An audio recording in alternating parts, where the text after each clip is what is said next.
So this episode of my Dragon Quest XI S playthrough is going to be a little bit different. It's going to be less playthrough and more of me just commentating on what I've been doing since the last adventure. We're nearing Calasmos. We are nearing the final true villain of this long journey.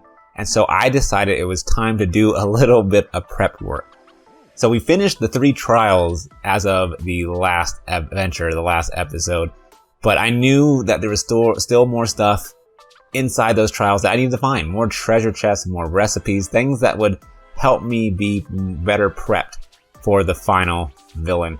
And so I started off by going back into the first trial on the Trial of Isle, down into the Crypt, the upper and lower level. It's that labyrinth world where the floors buckle onto each other and you'll fall through. You have to get onto like this little skeleton spider mount, and you can, dash around and climb up walls. And it's all about that 2-layer. That was a big pain in the back, pain in the head, pain anywhere in your body. It was a pain doing that the first 1 or 2 times. But at this point, I pretty much got it down. I did everything that I'm going to be talking about in this episode pretty much under 2 hours. So it wasn't that bad. It was just a lot of just searching every nook and cranny. Like, I went everywhere. I checked the map over and over again, making sure that I did not miss a single thing, or I hope I didn't miss a single thing. Some of these areas are pretty big to explore. The crypt, upper and lower, sometimes I thought I was going to go to a treasure chest. Kept on thinking they were going to be mimics, but they were not. But right when I was about to pounce on those treasure chests, the floor would buckle and I would have to go back up on top. But I survived, and I kept on going because I knew it would be proved to be beneficial. So through the crypt, I did find a couple more treasure chests. Nothing, super stellar or really noteworthy, but I felt good going back just because there was indeed treasure that I missed. But the place that I found the most value out of revisiting is the Eyrie Valley. The first time I came through here, I kind of skipped everywhere, all the locations. I jumped on a dragon mount and soared straight through to the end of the trial just so I can move the story along. But this time I went to the place called the Phoenix Nest, found a lumen of essence, I found some items, I found recipes. I went and tackled this entire area. This is probably what took me the longest, maybe 20-30 minutes. Just going through every single pathway I can find in all the different manners, including at the very end, jumping on that dragon mount and going over and soaring and just seeing, a different perspective. Because in this area, I had to go into pathways and caverns to find, sparkly spots, crafting material.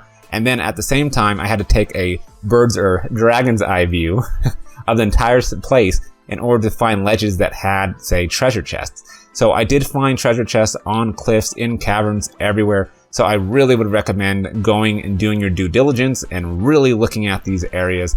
Even going back to the very, very, like the start of the Eyrie Valley, because there is a place where there's golden light blocking your exit, and you can find a treasure chest that has a recipe for all sorts of weapons, and it's really worth it. But the thing that was most worth it to me was inside a cave, tucked away, and I believe I had to get off my dragon mount, which I didn't want to leave behind, and get on foot in order to find this treasure chest. And inside that treasure chest was something I've been looking for to complete.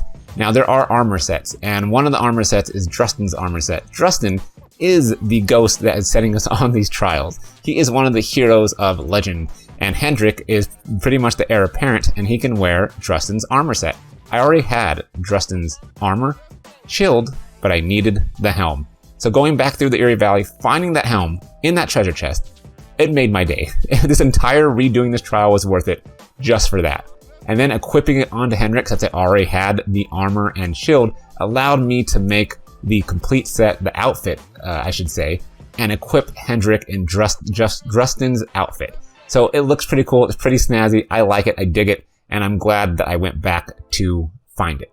But like I said, afterwards, I just flew over, the rest of the valley after I found everything and met up with Drustin. He was going to give me another trial, but this time it's going to be much harder. This is the second time going through this trial, and I knew this going into it that was going to be much more difficult. I didn't know how much more difficult, but there was 2 big baddies, monster guys, Abject Terror and Darkest Despair.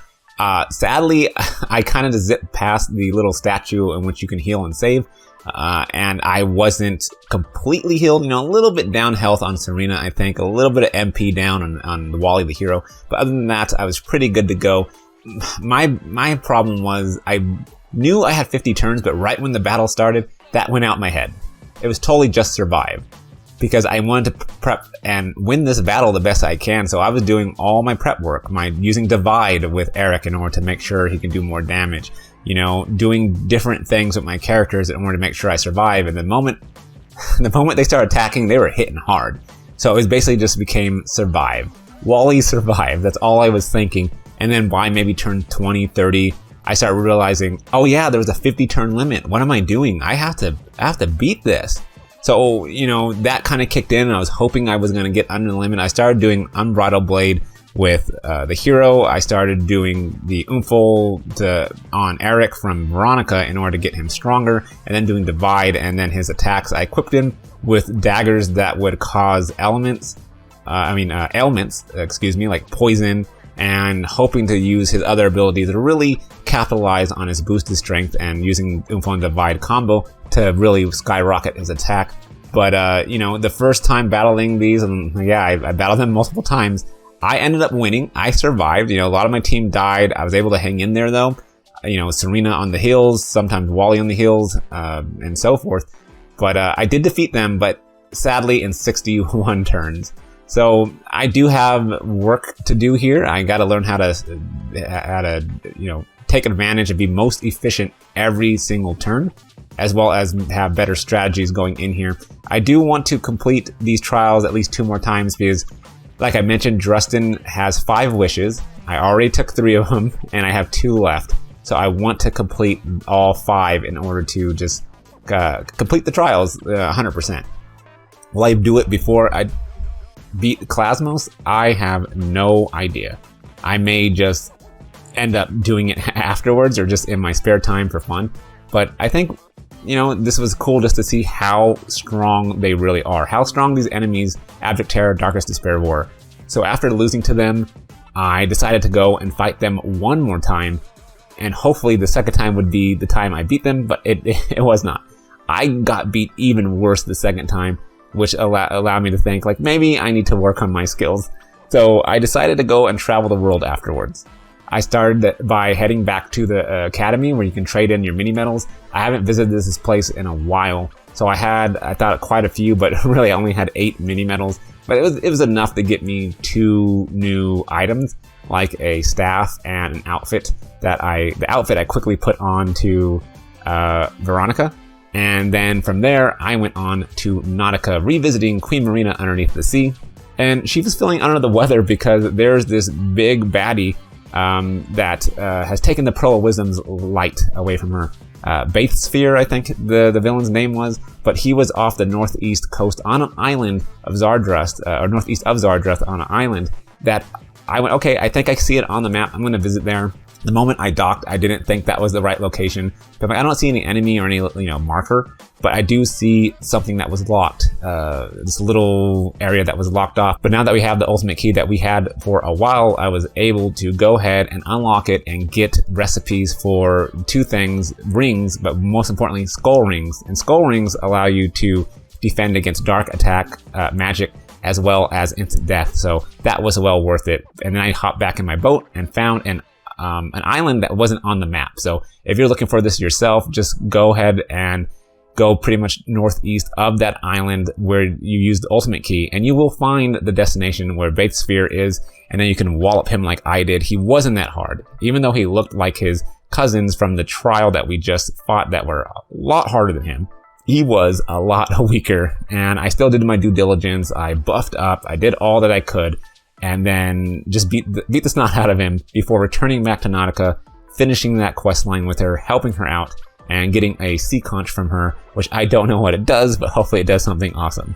And finally, I went back to Puerto Vallarta in order to continue a storyline with Hendrik and Silvano. Remember, you know, Silvano's dad lives here, Don Rodrigo. He also was Hendrik's teacher, Silvano's dad was. And so there's more storyline to go because we did go back in time. Things were set. So this is really cool to go back and push this storyline further. we see Silvano and his father meeting each other for the first time once more, and it's as funny and entertaining as always, and uplifting and motivating. But by the end of it, we are given a quest to go to the King's Barrow, a place that we visited or passed before, and Hendrik and Silvano has to work together. We have to defeat 2 monsters by using a pet power of theirs called Executioner in order to kill these monsters. And by doing so, we will get one of the most strongest weapons, according to Don Rodrigo, Silvano's father, that will help us defeat the Darkness Calasmos. So this is a huge undertaking because getting them pepped up is huge. And then at the same time, doing it at a moment where the enemies are about to die. So it's like you have to be pepped up and doing one specific move to kill these in order to do it. That makes me anxious. I am shivering right now. My heart's palpitating hearing that I'm going to have to do this. Now, will I do this before we beat Calasmos? I don't know. But is the challenge I want to take on? Sure. And that is why I decided to prep before fighting the final boss. That is why I decided to do all these things, just to go around the world, revisit a couple of places. And I'm sure there are tons of more places I have to revisit. I need to find a guide to get all the mini medals. I mean, this world has so much stuff into it that I could spend just hundreds of hours. But I do want to slay the villain, and I'm pretty sure that's going to be happening. 99% positive that'll be happening in the next adventure, the next episode. But in today, I just wanted to update where I'm at. This is, again, a little different episode that I'm doing. Just want to give a little bit of insight of what I have done to kind of prep and prepare. I'm not trying to be, 100% completionist. That's not me. I wanted to see the story. I want to enjoy the game at my pace, and that's what I was able to do. And now, I might not have the best armor and the best weapons and the best strategies, but I do believe that Calasmos' time is almost up because I'm going to bring it to him. And I'm going to bring it to him hard. So let me know in the comments what you think about, the threat that's near Calasmos. What do you think about Hendrik and Silvano having to work together and, revisiting these different locations like Nautica and the Trials? I want to hear all about it. As always, thank you for watching my playthrough of Dragon Quest XI-S. Thank you for listening to me ramble, and I'll see you in the next video.